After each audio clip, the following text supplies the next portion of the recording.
انسانی دماغ کو ہم اکثر زندگی کا مرکز کہتے ہیں، اور اگر دماغ کے کسی حصے کو نقصان پہنچتا ہے تو زندگی بہت زیادہ مشکل ہو جاتی ہے۔ لیکن کیا آپ نے کبھی دیکھا ہے کہ کسی انسان کے دماغ کا آدھا حصہ نکال دیا جائے اور وہ پھر بھی نہ صرف زندہ رہے بلکہ ایک عام زندگی بھی گزارے؟ جی ہاں، ایسا ہو چکا ہے۔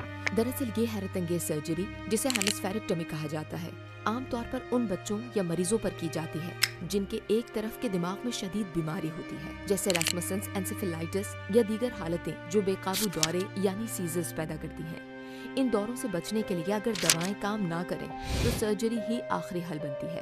اس میں دماغ کے ایک نصف حصے ہیمسفیئر کو یا تو نکال دیا جاتا ہے یا اس کے ساتھ تعلق منقطع کر دیا جاتا ہے تاکہ وہ باقی دماغ کو نقصان نہ پہنچائے۔ سب سے قابل ذکر کیس کرسٹیانا سینتھاؤس کا ہے۔ امریکی ریاست پنسلوینیا سے تعلق رکھنے والی اس لڑکی کے ساتھ ایسا ہی ہوا۔ کرسٹیانا کو بچپن میں ایک بیماری کی وجہ سے روزانہ سینکڑوں دورے پڑتے تھے اور دوائیں ان پر اثر نہیں کرتی تھیں۔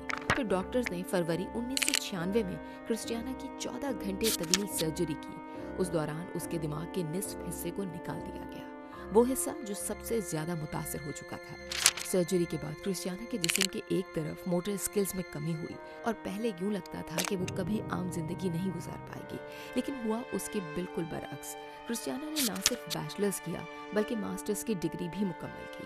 پھر وہ ایک اسپیچ پیتھولوجسٹ بن گئی، یہاں تک کہ اس نے اپنا گھر بھی خریدا، شادی کر کے اپنا گھر بسایا اور پھر اس کے 2 خوبصورت بیٹوں نے جنم لیا جن کے ساتھ وہ بہت خوش رہی۔ ڈاکٹرز کا خیال تھا کہ کرسٹیانا شاید کبھی گاڑی نہ چلا پائے، مگر اس نے 17 سال کی عمر میں ڈرائیونگ لائسنس بھی حاصل کر لیا تھا۔